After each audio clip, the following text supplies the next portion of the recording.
This is the Horse Radio Network. This is episode 194 of Horse Tip Daily, a different horse tip, a different equine topic, a different equestrian expert every day. Horse Tip Daily brings the world of equine knowledge to you one day at a time.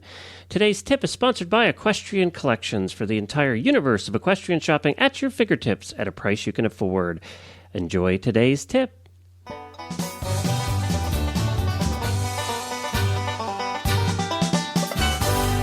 I'm Glenn the Geek from Lexington, Kentucky, and welcome back to Horse Tip Daily. Well, today we have back with us one of our most popular experts.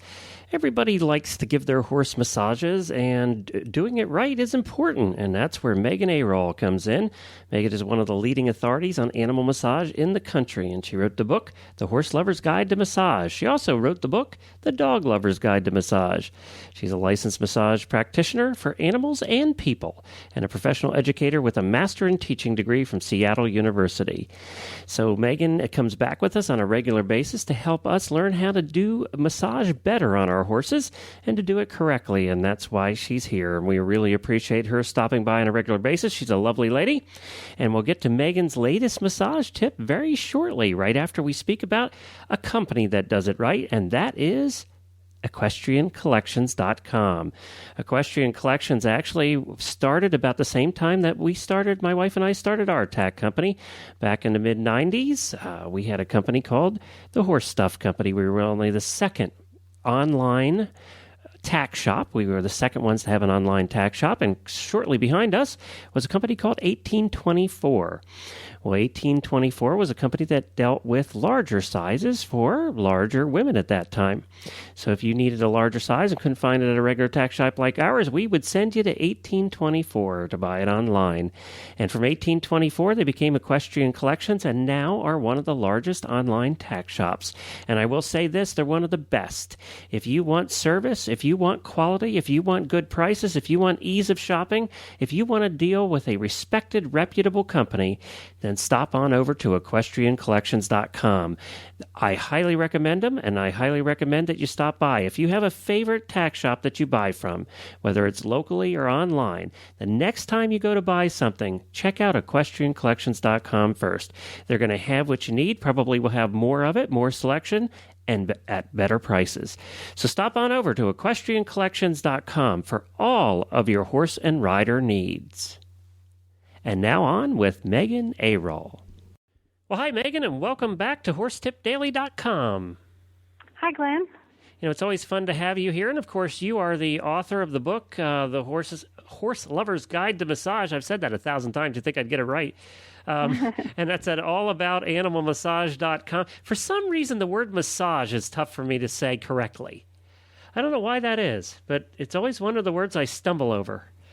Yeah, you know, one thing I've noticed over the years is that a lot of people spell it as message. Yes, exactly. I get that a lot. Yeah, I do see that a lot too, and it's a completely different animal. Massage, yeah. Although you do give a message to your horse while massaging, but there's still two different words. Yep. So tell me, what are we talking about today? Well, I have just kind of a short comment on stretching. Today, because stretching is something that a lot of horse owners do, and it's a part of massage. I mean, it can be done with or without massage, but a lot of horse owners do learn a little bit about stretching their horse and different ways to do that. So I wanted to give a couple tips without trying to teach any stretching techniques verbally right now. I wanted to just encourage people to, first of all, when your horse is not warmed up, the muscles are not warmed up, and this goes for your own body as well, to be conservative in your stretches. So some gentle stretches and applied slowly can help to warm up the muscles. But exercise or massage is going to warm up the muscles more, and you want them to be warmed up when you do stretches for better safety and health. Okay. Go ahead. Mm-hmm. And then I was going to say after exercising is a great time to stretch. I still, personally, I like to go a little conservative on stretching the horses just making sure I'm sensitive to when they begin to resist, because if you're pulling on their leg or pulling their neck around to the side and they're resisting even partially, then it's kind of counterproductive and not necessarily safe for both of you. So you just do it gently, and again, have the movements happen slowly. That'll help avoid having the body tense up to guard itself against you. And then after the workout is a great time to stretch to help them not be as stiff the next day. Right. If they like us. If they've just had a very hard workout, like an endurance race or something, then again you want to be pretty conservative with the stretches, because you don't want to be stretching them when they're overly tired. I think, but most of us don't work our horses that hard very often. So yeah, there's not too many of us that do 100-mile rides. Yeah. So after just a regular workout or a trail ride or even a moderate workout, some nice stretches can help reduce stiffness for the coming days.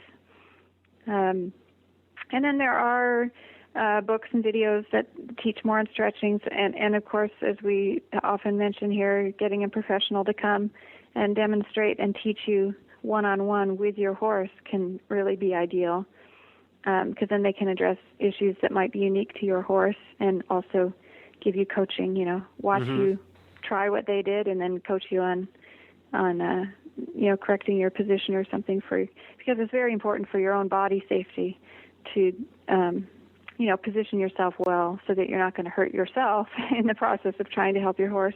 And it certainly is also possible to hurt your horse. Now, is stretching something you cover in your book? What I have in the horse book, I have a technique that's sort of an alternative to stretching that gets some of the same benefits, which is just to pick up one leg at a time and do small circles that would be either for the shoulder joint or the hip joint, depending on whether you're on the front or back leg.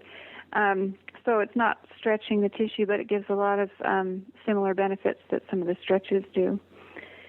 So no, I don't teach stretching in the books, but there are a lot of books out there. There's now some books and photos. I'll just say a little disclaimer without mentioning any particulars. If you see some photos out there or on a DVD demonstrated, that you might see some that look pretty dramatic and fairly extreme, and that might be okay for the person in that photo or on that DVD demonstrating it. It might not be okay for your horse. So if your horse isn't that flexible, or if you're not knowledgeable enough to do that safely, some photos that I see out there, sometimes I get a little concerned about people maybe seeing that and then going and trying that on their horse without enough information. Okay, right. Yep, I totally agree. And you can find out more about Megan's work at allaboutanimalmassage.com. And her books are The Dog Lover's Guide to Massage and The Horse Lover's Guide to Massage. And you can buy them right on the website, as well as all the free stuff that you have over there. And they can find out all about that as well. Yeah, including the free newsletter, too. I haven't mentioned that in a while. There's a monthly newsletter that has tips, including some that have been on stretching. Cool. Very good. Yeah. Well, and you can do all of that at allaboutanimalmassage.com. Well, we'll talk to you again soon, Megan. All right. Thanks, Glenn. Thank you.